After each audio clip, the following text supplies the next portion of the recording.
Brendan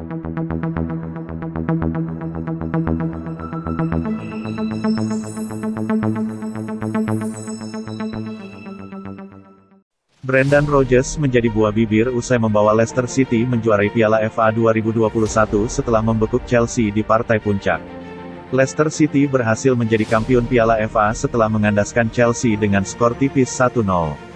Adapun gol tunggal The Foxes dibuat Youri Tielemans. Sejatinya, Chelsea mampu mendominasi laga ini sejak menit pertama. Bahkan, The Blues terus memberi ancaman kepada Leicester sepanjang laga. Hal ini terlihat dari banyaknya tembakan yang dilepaskan Chelsea di laga ini dengan 13 tembakan. Di mana 3 diantaranya mengarah ke gawang. Sedangkan Leicester, hanya melepaskan 1 tembakan ke gawang dari 6 percobaan. 1 tembakan ke gawang Leicester City itu, berbuah gol di menit ke-63 lewat tendangan roket Youri Tielemans. Gol ini sendiri, sejatinya kontroversial. Mengingat adanya handball yang dilakukan Ayoze Perez sehingga tercipta gol. Chelsea yang tertinggal pun sempat menaikkan tempo serangan. Dan sempat menyamakan kedudukan di menit ke-90 lewat gol bunuh diri Wes Morgan. Namun, Michael Oliver dan VAR menganulir gol itu. Karena Ben Chilwell dianggap offside terlebih dahulu. Keputusan ini pun tak ayal membuat Leicester dipastikan juara. Kekalahan itu, menjadikan Chelsea untuk kali kedua, dalam 2 musim beruntun harus puas menjadi runner-up Piala FA setelah musim lalu dibekuk Arsenal di laga puncak. Selain itu, kemenangan Leicester membuat Brendan Rodgers torehkan rekor sebagai pelatih pertama pasca Sir Alex Ferguson, yang mampu memenangi Piala FA di Inggris dan Skotlandia. Apiknya catatan Brendan Rodgers sendiri, tak lepas dari kemampuannya dalam menerapkan taktik di laga ini. Tercatat, ada 2 resep yang membuatnya bisa meredam Chelsea di partai puncak. Berikut 2 resep Brendan Rodgers yang membuat Leicester City menjungkalkan Chelsea sehingga menjadi pesakitan untuk kali kedua di Piala FA dalam 2 musim terakhir. Pertama, sistem pressing di lini tengah. Brendan Rodgers paham betul, Chelsea dan Tuchel memainkan skema high pressing untuk menekan lawan-lawannya. Ia pun tak ingin kalah dan memberi pressing yang cukup tinggi, yakni di area tengah lapangan. Chelsea selalu mengandalkan Jorginho untuk mendistribusikan bola. Peran vital itu pun dipahami betul Rodgers yang kemudian menerapkan sistem pressing di area bintang The Blues itu. Untuk menekan area tengah The Blues, Rodgers memainkan 3 gelandang dalam formasi 3-4-1-2 pada sosok Ayoze Perez, Youri Tielemans, dan Wilfried Ndidi. Ketiga pemain ini dipasang untuk menguasai lini tengah dan bertugas menekan lini tengah Chelsea yang digalang N'Golo Kante dan Jorginho. Dengan baik, ketiganya mampu memutus alur distribusi bola dengan mempersempit ruang serta aliran bola. Apiknya sistem Rodgers ini telah ia terapkan sejak mengambil alih Leicester. The Foxes tergolong aktif menekan area tengah dengan total 1978 pressing.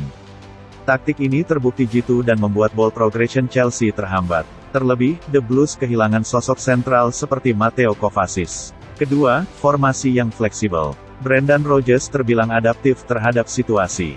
Saat bek tengahnya, Jonny Evans, cedera, Rodgers tak panik dan memasukkan Mark Albrighton yang notabene gelandang. Dari formasi 3-4-1-2, Rodgers lantas mengubah formasi menjadi 4-1-4-1 untuk memaksimalkan potensi pemainnya di posisi yang ada. Hebatnya, perubahan formasi tak mengubah taktik Rodgers sendiri. Malah membuat lini tengah Leicester, yang terbiasa menekan sejak menit awal, kian solid dibanding formasi 3-4-1-2. Hasilnya terlihat dalam gol Tielemans, di mana pressing di area tengah dalam formasi 4-1-4-1 mampu dimaksimalkan. Setelah Ayoze Perez memblok distribusi bola sehingga berhasil direbut dan berbuah gol. Tentu untuk mengubah formasi tanpa merusak taktik yang ada butuh pengalaman dari seorang pelatih. Rodgers membuktikannya dengan baik. Perubahan formasi ini sendiri bukanlah barang baru bagi Rodgers yang memang terkenal adaptif dengan lawan-lawannya. Termasuk laga melawan Chelsea, Rodgers memang memiliki banyak formasi untuk Leicester. Ada 4 formasi yang kerap ia mainkan. Dengan kejeniusannya mengotak-atik formasi itu, ia mampu mengeksplorasi timnya lebih jauh.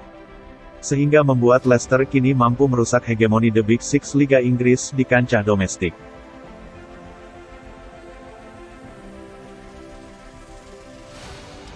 Kesalahan Tuchel di laga Chelsea versus Leicester City. Beberapa perubahan dilakukan Thomas Tuchel dalam kekalahan yang diderita Chelsea di final Piala FA 2021.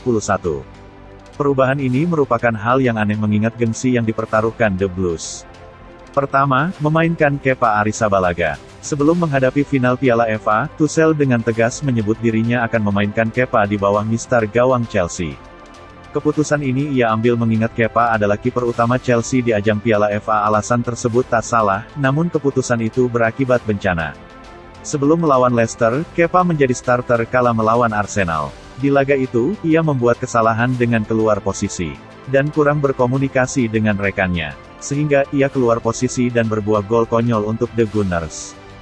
Jelas dengan kesalahan elementer tersebut, seharusnya Tuchel memainkan Edouard Mendy. Ia dirasa lebih kompeten mengawal gawang Chelsea di laga penting. Gol Leicester pun didapat dari tendangan jarak jauh, yang menjadi kelemahan Kepa. Mengingat posturnya yang terbilang pendek untuk ukuran kiper Eropa, bila Mendy dimainkan di final Piala FA, sepakan Rocket Tielemans bisa dihalau dengan baik. Mengingat jangkauan dan postur yang dimilikinya. Kedua, mencadangkan Christian Pulisic dan Kai Havertz. Keanehan terlihat saat Tuchel menurunkan Hakim Ziyech, Mason Mount, dan Timo Werner. Memang ketiganya moncer di semifinal Piala FA melawan Manchester City.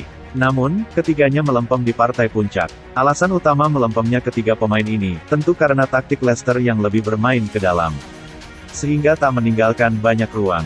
Werner bertipe penyerang yang memanfaatkan celah yang ada, dan Leicester tak memberikan keuntungan itu.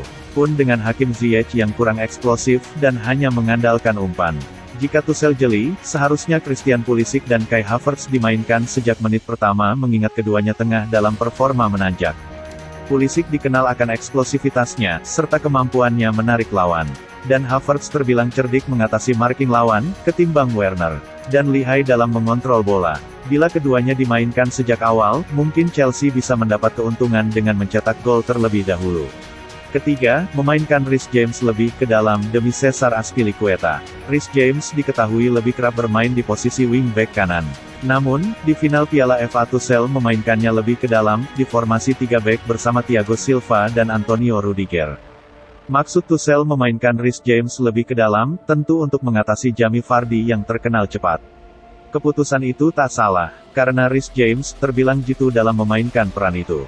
Keputusan Tuchel ini, kemungkinan dilandasi dengan ketakutannya, jika Cesar Azpilicueta mengisi pos 3 back. Dan bukan Reece James, untuk menghadapi Vardy yang cepat. Namun, ketakutan dan keputusan ini mengorbankan satu hal penting, yakni serangan Chelsea dari sisi kanan. Hampir serangan Chelsea dari sisi kanan tak memiliki daya ledak yang cukup. Sehingga, Mason Mount bekerja ekstra keras. Mengingat Azpilicueta tak memberi banyak bantuan layaknya Reece James di posisi itu. Selain itu, Azpilicueta tak andal dalam melepaskan umpan silang layaknya Reece James. Perjudian Tuchel ini pun jelas berbuah petaka sejak laga belum dimulai. Diyakini, jika Andreas Christensen tak cedera, Reece James tentu pantas dimainkan di posisi wingback kanan. Jika melihat penampilannya melawan Leicester City saat final Liga Champions 2021.